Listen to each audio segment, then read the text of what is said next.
this will be the first time that a city governor has spoken to this university's board in person this way. And so we're very, very honored to have our governor, Patrick Morrisey, with us today.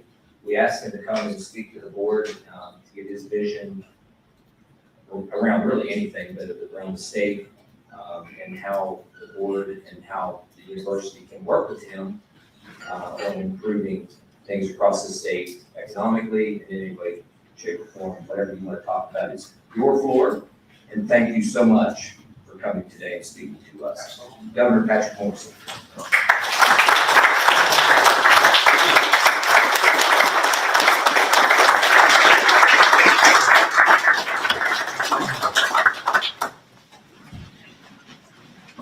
Well, thank you very much for that kind introduction.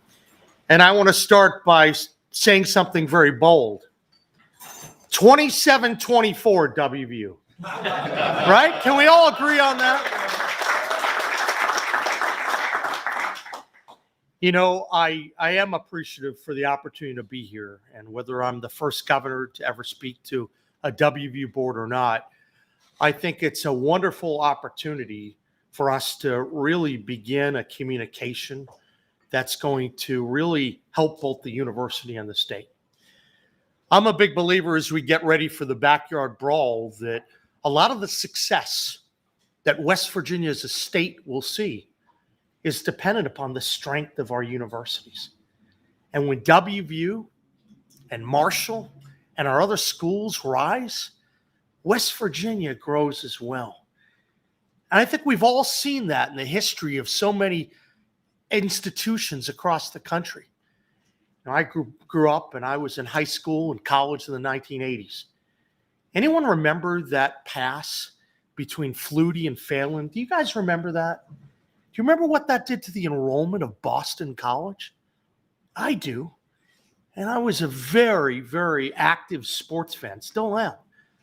But as universities succeed, our state succeeds. And I believe that to my core. That's why I was so excited to come up and talk, especially as we're a day away from the backyard brawl. Because while tomorrow, W is focusing on excellence on the football field, in the state, we've been focusing on excellence in the economic backyard brawl that we've been engaging in since January. And I think that what we're doing is laying the groundwork for a lot of success for the state. Now, like sometimes sports contests, you know, you might not win the first game or two when you're working on the fundamentals. You're building out a great offensive line, your skill players. Sometimes it takes a little bit of time, but I feel very good about the direction that West Virginia is heading in. And today I'm excited to talk a little bit about that vision, but also different ways I think that the university and the state can align toward common purpose. This is a chance for all of us to do things, quite frankly, that we haven't seen before. So it's wonderful to be here. And I can tell you that as WVU goes out and competes, whether on the athletic field or in academics, to make sure that we're seeing excellence across the board, so too is the state. I want everyone to know that West Virginia is the home for quality, and West Virginia is the home for robust competition. And you're going to keep seeing that again and again and again. Now, everything we're focusing on right now as a state is for improving the fundamentals. Many people know I'm not afraid to just tell the truth and just not only present the rosy side of the equation, the rosy picture. I think West Virginia is going to soar, and we're going to take our rightful place among the leaders of the states in so many different areas. But I've also said that we have to acknowledge where we need improvement. And a lot of what we're working on right now as a state are what I call needle movers, ways that we can move from 50 to 40 to 30 to 20 and up. It takes a little bit of time. But we have to be cognizant of where we are in order to lift up, right? And so we can't beat our chest that we won one battle. We have to be thinking about the long term. That's what we're doing. What areas are we focusing on? Well, let's start on the obvious. We have to lift up the standard of living of our people. We can't be 49th and 50th in terms of our income. We have to grow wealthier as a state and focus on the economics to make sure that we're battling for higher levels of income attainment. That's always been a high priority for me. Second, we have to grow our educational attainment. And not just at the secondary level. We have to be looking at third grade reading, seventh grade math, and we have to make sure that our numbers are always rising. I want to applaud the legislature for some of the initiatives that they've put in place in recent years, focusing on the grade school education. But let's be clear, until we're number one, you can't rest on your laurels. You have to keep going and attack it. That's what we're trying to do out of the governor's office. Recognize and be thankful for all the positive things that have happened. A lot of people work really hard. WVU and this board and your leadership have worked very hard. But we cannot be satisfied until we're number one. And even when you're number one, then everyone's coming after you. And we're going to have to double down to stay number one. That's the goal. Standard of living. Growing educational attainment. Growing our workforce participation and our population. I've always been struck by the fact that West Virginia, right now we have the lowest workforce participation rate in the country. And I've gone into the details as to why that's the case. But we can change that. Right now we're at about 54.2%. National average 62.1 approximately. Every month it changes a little bit. We can't afford to be last. Now, there are reasons why. We're an older population. We have a lot of people that are disabled. Highest disability incident rate in the nation. But we can begin to change that. And you start to see some of the numbers when you look at some of the young people and what the participation rate is among those who are younger before they may actually become disabled or age out of the workforce. There are ways for us to change that. And that brings us to the WVU and the Marshall, the educational institutions. Population. We have to grow or we have to die. It's not acceptable that we're losing population. Now, I know that we are growing. We have actually more people net coming into our state than we have going out right now. But we also have more deaths than births every year in West Virginia. We have to change that through incentives and a lot of the work that we're all doing. These are the things that we are all charged to do. I'm charged to do that as the state's governor. You're charged to do that as the board of WVU and as the new president of WVU. But I think that these are wonderful things to focus on because they're lifting our population up. So population, workforce participation. I've always thought that's the number one issue in the state. Infrastructure. You know, I'm going to talk a little bit about economic development where WVU and Marshall and a lot of schools where there needs to be alignment in that area. But West Virginia has to focus on the fundamentals. You're beginning to see evolution of that. And I'm not going to say we're better than what's happened in the past, but I will say this. If you're trying to buy companies to come in, but you don't have the fundamentals, you're going to overpay by 50%, and you're going to see massive levels of failure in your attempts to buy them. Yes, there will be incentives, for the people that say, oh, he doesn't want to do. Of course there'll be incentives, but we have to compete in other areas. That's part of the reason why we focus on site selection, site readiness, water and sewer, energy, fiber, these things that make it really easy to lure people in. If you have the right infrastructure, you're not just going to attract one company in for 50 or 100 jobs. You could put clusters together of 5 or 10 or 15 companies. That's much more strategic. And that's better than if you go and look at what some of the other states, they may have $1 billion at their disposal to throw money. We have to be strategic in how we spend our money. I think that's critical. And that's what you're seeing right now. Once again, there will be incentives. We are going to engage. We will win these competitions. And you're going to see a much different approach. I think a stronger approach. I applaud what's happened in the past. Not going to get into politics, but we have to double down on infrastructure. And that involves a lot of different areas. Healthcare. We must improve our healthcare outcomes in West Virginia.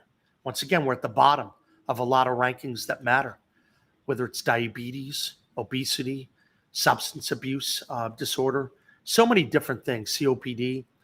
We have a chance to do that. Interestingly, there's an amazing opportunity that's come forward through the Big Beautiful Bill, where Congress has awarded every state, you have to submit the application, has to be successful, of course, but a minimum of $500 million. Recently, we've brought on board a few people to help with that application process, because I don't want to stop at $500 million. I want to look at ways we can better leverage the resources we have and have public-private partnerships, and to have private companies looking at different ways they can help lead the attack on the rural healthcare outcome side. We have that opportunity here. It's a huge plus for West Virginia, and I think we're going to succeed. We're going to look to partner with folks here, WVU and other academic institutions across the state, and our healthcare providers. And there'll be a rigorous focus on AI and tech. And we're going to work to create an economic incubator that's also not only going to be focusing on healthcare outcomes, but it's going to help lift up our people, provide jobs, long-standing opportunities. And it's going to be something that's durable, something that's sustainable. Not that we have to go back to the government every 3 or 4 years and say, pony up again. That's important, healthcare. And I believe for us to compete successfully, we need to have the lowest tax burden of all the states that we touch, period. And we've been talking about that. How do you do that? The backyard brawl is based on competition. So that means that when you're looking at taxation, when you're looking at regulations, when you're looking at infrastructure, you have to be better than your competitors. And arguably a bit better than your competitors, not just one decimal. You have to make sure when the company sees it, wow, that's a difference maker. And so that applies to a variety of taxes. That certainly applies on the regulatory front. One of the ways we are going to defeat our rivals is we are going to be faster than any other state on economic and regulatory matters. I'm fond of saying, I've said this a lot in my career, speed matters, speed to build. If we're known as the best state in the country for cutting red tape, that makes a big, big difference. And that's what we're striving for. But while we talk about all these things, we also have to be cognizant that we are West Virginia. And we represent West Virginia values. And there's sometimes a little bit different than New York and California values.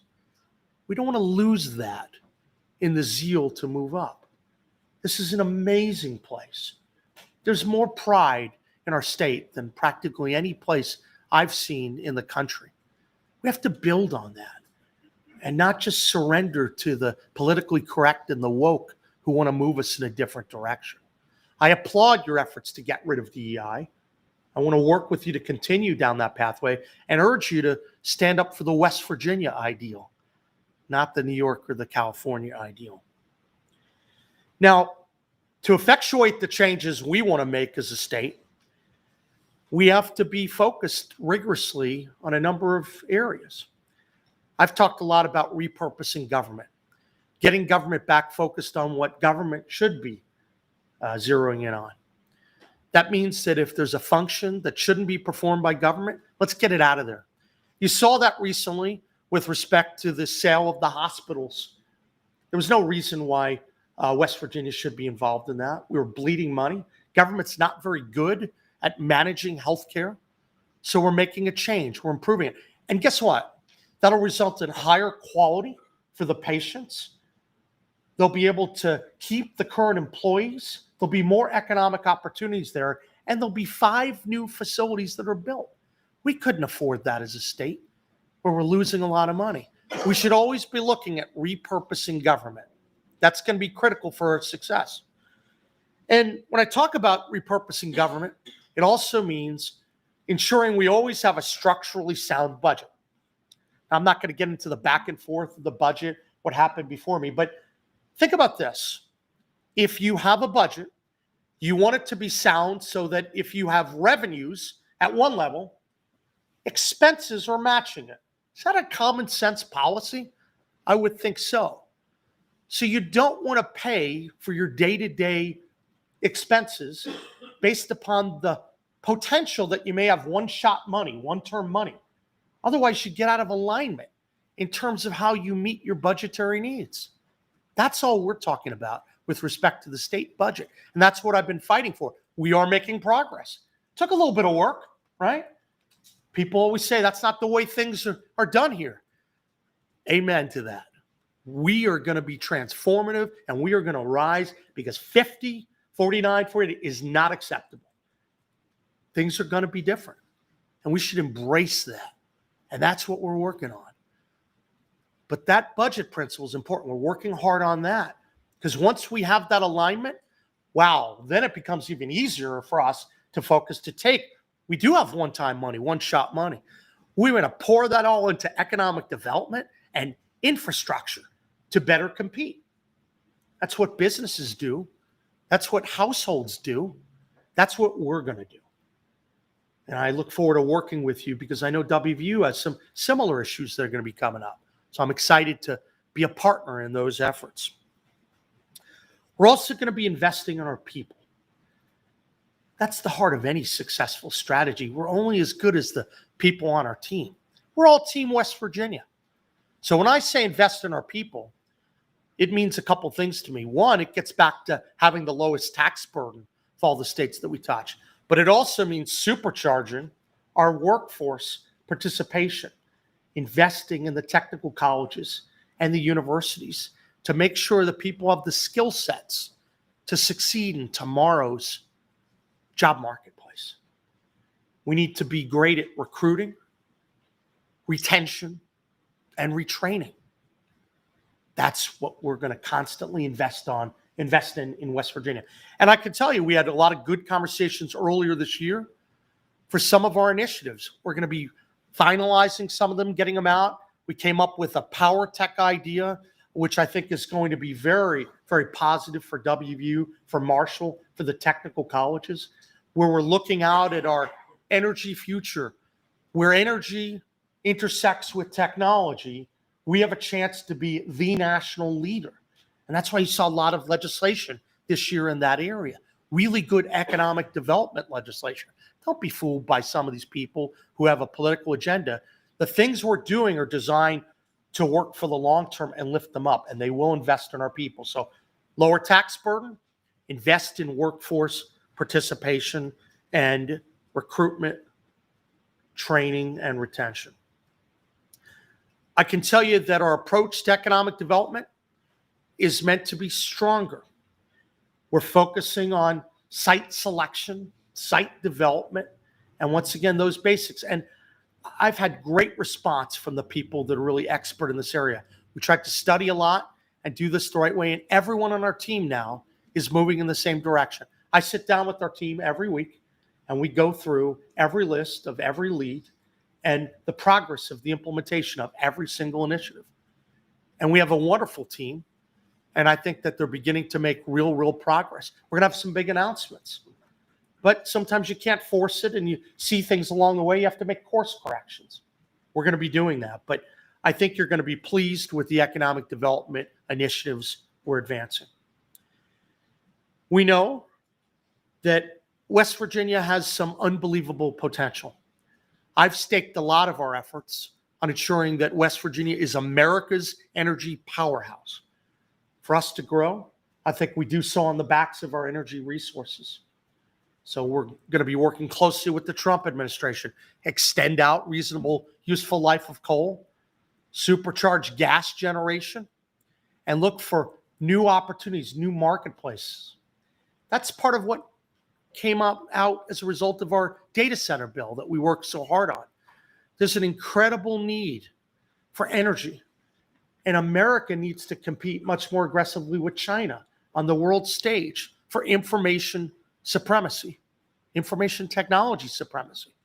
China is building coal-fired power plants every single week.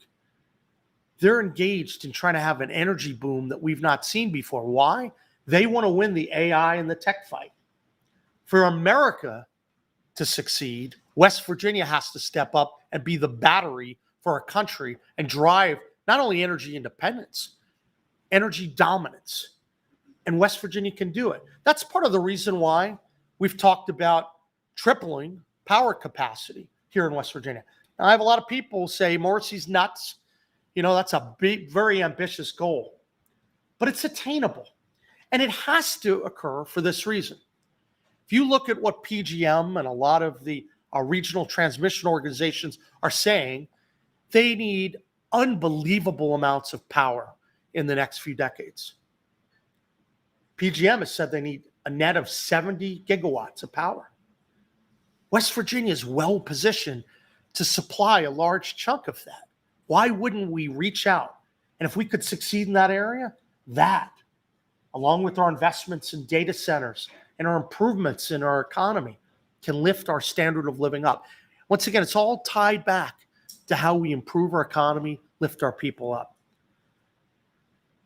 I'm excited about that and that energy renaissance.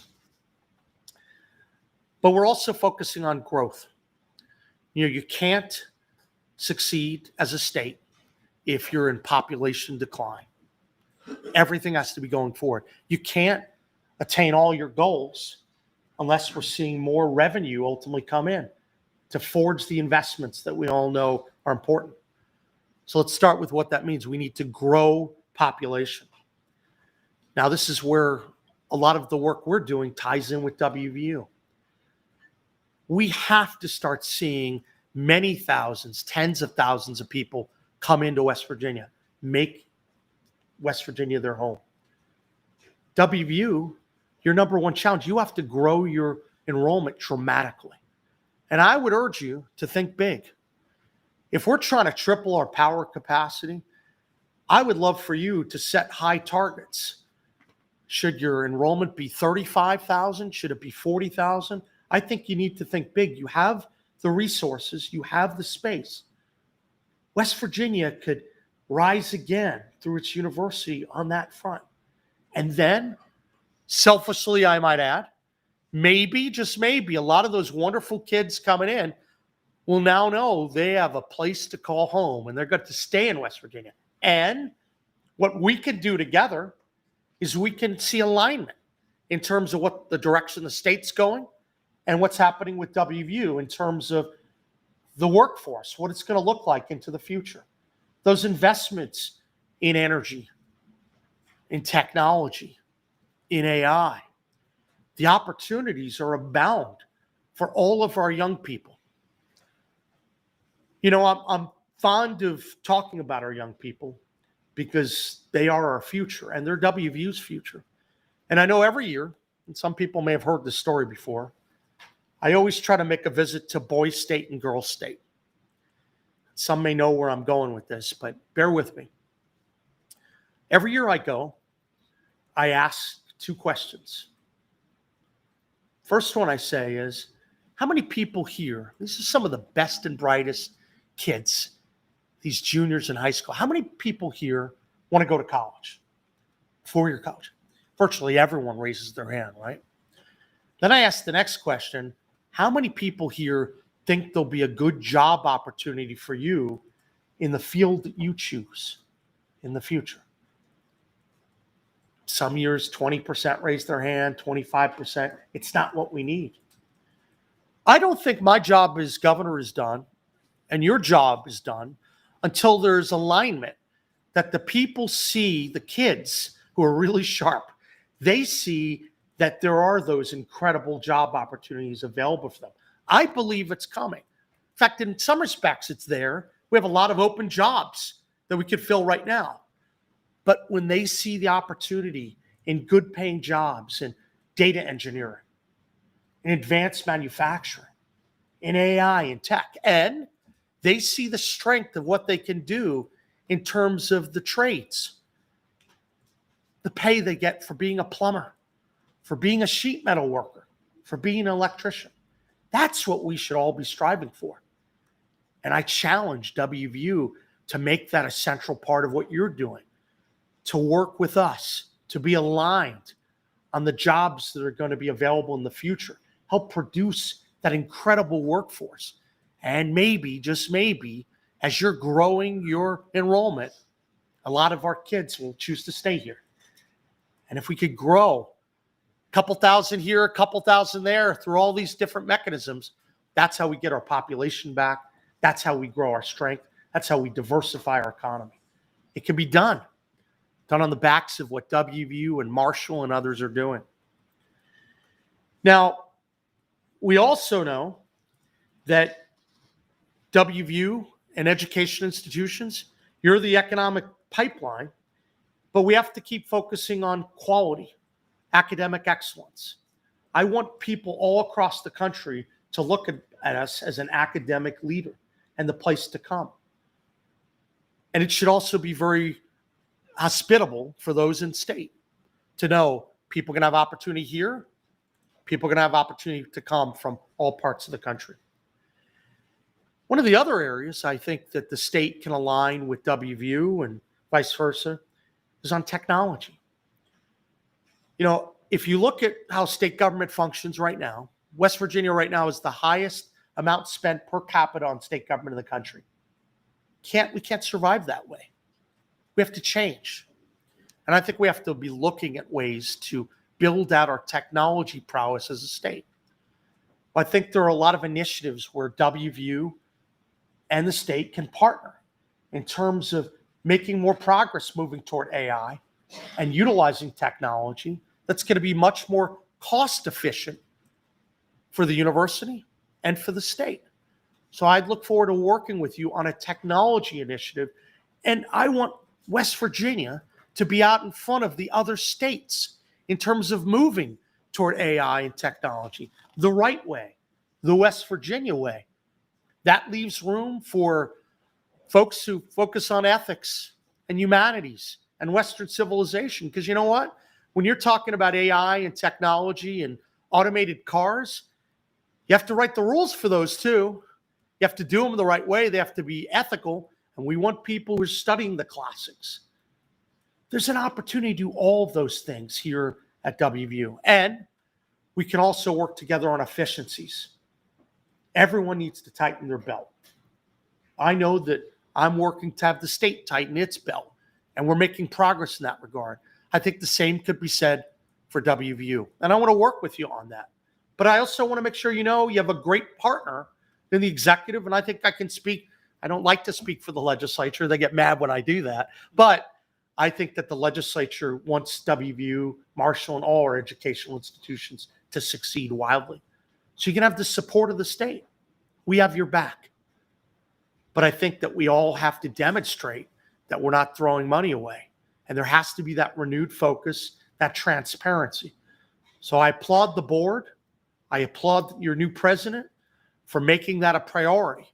Because when you get to report back to the state what you're doing, I think you'll find that people are really amenable to say, this is phenomenal. Now, what can we do to drive those one-shot projects? You're doing some unbelievable things. I'm going over to the Rockefeller Institute at 11 o'clock today. I'm going to try to learn as much as I can. This is an international gem that we have. We have to be looking for all those types of high-quality institutions that we can build upon. So West Virginia keeps getting known for quality, for strength. That's what I'm working to do as your governor. But I'm very, very excited to partner with you. And you'll find that, unlike a lot of people, when I say things, I actually do them. That's important. And you're going to hear about some of that a little bit later on today. So I'm very honored that you asked me to come here today. I'm looking forward to working with you to help WVU rise just as the state rises. We'll be a good partner, and we're going to make sure that WVU, which is already strong, is going to rise so much that we're going to be the envy of so many educational institutions across the country. So I thank you for giving me the opportunity to be here. And I don't know if you